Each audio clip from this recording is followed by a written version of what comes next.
Hello student, एक बार फिर से आपका स्वागत है। थर्ड चैप्टर हमारा चल रहा था जिसका नाम था थर्ड चैप्टर निजी, सार्वजनिक और भूमंडलीय उपकरण।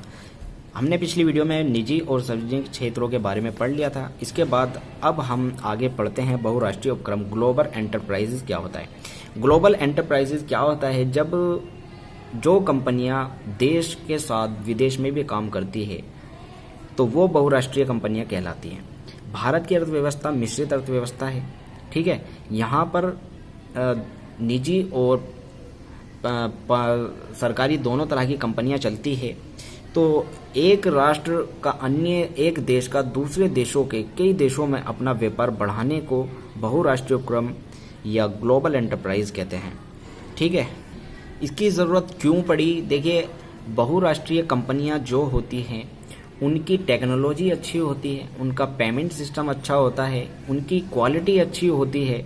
तो इस वजह से जब देश की कंपनियां दूसरे देशों की कंपनियों के साथ मिलकर काम करती है तो उसे बहुराष्ट्रीय उपक्रम कहा जाता है। इसकी विशेषता क्या है? वृहद स्तर पर वित्तीय संसाधन, ह्यूज कैपिटल रिसोर्स, बड़ी मात्रा में अंशों का ऋण पत्रों को जारी करना, बड़ी मात्रा में पैसा लगाना, काम करना, विदेशी सहयोग प्राप्त करना, दूसरे देशों के साथ मिलकर काम करना, उनका सहयोग प्राप्त करना, अधिक उन्नत तकनीक। देखिए, कभी कभी ऐसा होता है कि देश की एक कंपनी के पास अच्छी तकनीक होती है या दूसरे देश की अच्छी तकनीक होती है दूसरी कंपनी के साथ, तो उसके साथ मिलकर काम करना, लोगों को रोजगार देना, एक अच्छी तकनीक से काम करना और प्लांट लगाना, ये सब।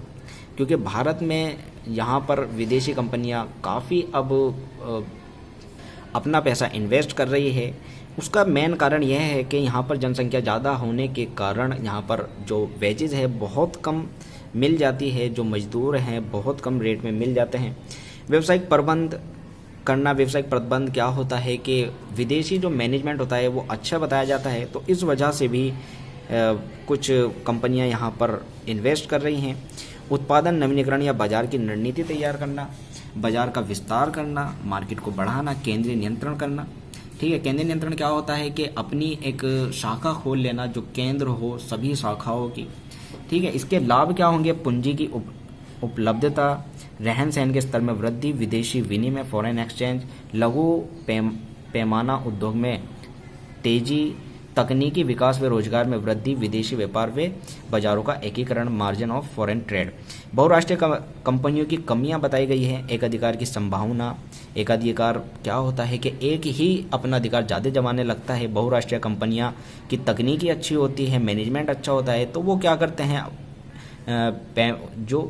हैं कोस्ट पर, जो प्राइस होता है उस पर और प्रबंध पर, मैनेजमेंट पर अपना एक अधिकार जमाने लगते हैं। तो ये एक इसकी कमी है। प्राकृतिक संसाधनों की कमी होना, राजनीतिक हस्तक्षेप होना, विदेशी कंपनियों द्वारा घरेलू कंपनियों को हानि पहुंचाना, ठीक है। इसके बाद संयुक्त साहस जॉइंट वेंचर आता है। संयुक्त साहस जॉइंट वेंचर क्या होता है? जब दो कंपनियां मिलकर काम करती हैं, जिस तरह दो व्यक्ति मिलकर एक साझेदारी करते हैं, एक काम करते हैं, उसे साझेदारी कहते हैं। इसी तरह जब दो कंपनियां मिलकर काम करती है तो उसे संयुक्त साहस या जॉइंट वेंचर कहते हैं। ये दो कंपनी सार्वजनिक भी हो सकती है, निजी भी हो सकती है। तो इसको जैसे पहले आपने सुना होगा, हीरो होंडा कंपनी थी, दो कंपनियां थी, हीरो अलग थी, होंडा अलग थी, दोनों ने मिलकर काम किया, बाद में वो अलग हो गई। तो इस तरह की कंपनियां होती हैं।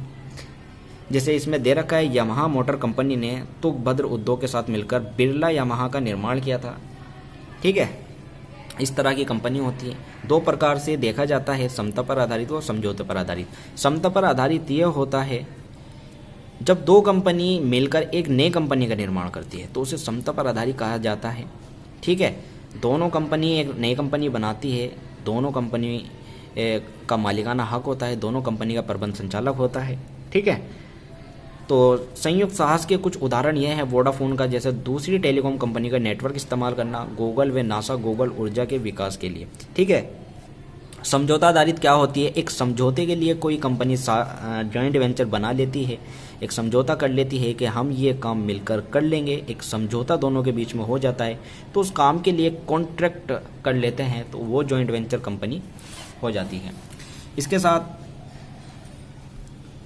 इसके कुछ अन्य वर्गीकरण हैं, जैसे परियोजना आधारित, किसी परियोजना पर आधारित कोई दो कंपनी मिल जाएं, जैसे उदाहरण इसमें दे रखा है शिल्पा जो दवा निर्माण कंपनी है तथा बायोकॉन एक जैव औद्योगिक फर्म है। शिल्पा एक विशेष दवा को विकसित करने हेतु बायोकॉन के अनुसंधान में विकास क्षेत्र का उपयोग करने के लिए विचार करती है। यहाँ शिल्पा अपनी बायोकॉन कंपनी को क्रय करे तथा उसे यह सही नहीं समझती, वो दूसरी कंपनी को खरीद ले, वो सही इसको नहीं समझती, तो वो क्या करेगी, एक परियोजना का कार्य तैयार करेगी और उसके अंडर दोनों कंपनी मिलकर काम कर लेगी।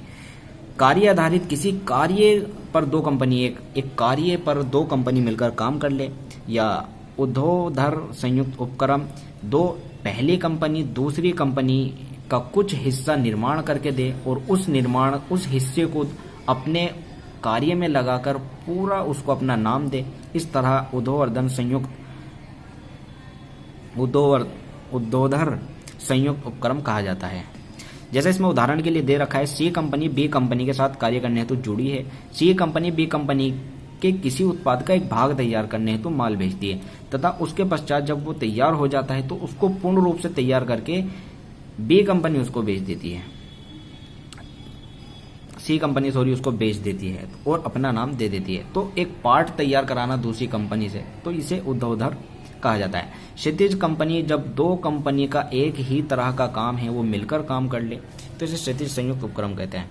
इसके कुछ हानियां हैं, अस्पष्ट उद्देश्य, कभी कभी अस्पष्ट उद्देश्य हो जाते हैं, लोचशीलता, एक समान भागीदारी, अत्यधिक असंतुलन, ग्रेट इम्बैलेंस, संस्कृति में असंगति, क्लैश ऑफ कल्चर, प्रत्यक्ष या स्पष्ट संचार की कमी, लैक ऑफ क्लीन कम्युनिकेशन।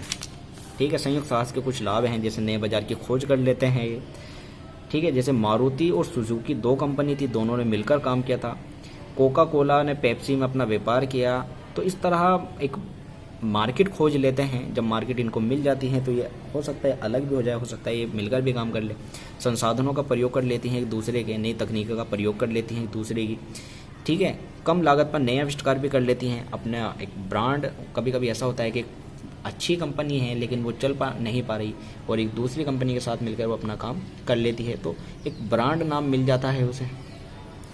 अब सार्वजनिक निजी साझेदारी क्या होती है? Public private partnership. जब सार्वजनिक कंपनी निजी कंपनी के साथ हाथ मिला लेती है, सार्वजनिक मतलब सरकारी कंपनी प्राइवेट कंपनी के साथ हाथ मिला लेती है, तो इसे P3 या सार्वजनिक निजी साझेदारी कहा जाता है। सार्वजनिक निजी साझेदारी में मंत्रालय, सरकारी विभाग या राज्य कंपनी भी हो सकती है। ठीक है, इसका कुछ लक्षण है: अनुबंध, कॉन्ट्रैक्ट, कॉस्ट, सब्सिडी या पब्लिक वेलफेयर या रेवेन्यू। ठीक है, तो इस तरह ये एक चैप्टर था। उम्मीद करता हूँ आपके समझ आया होगा।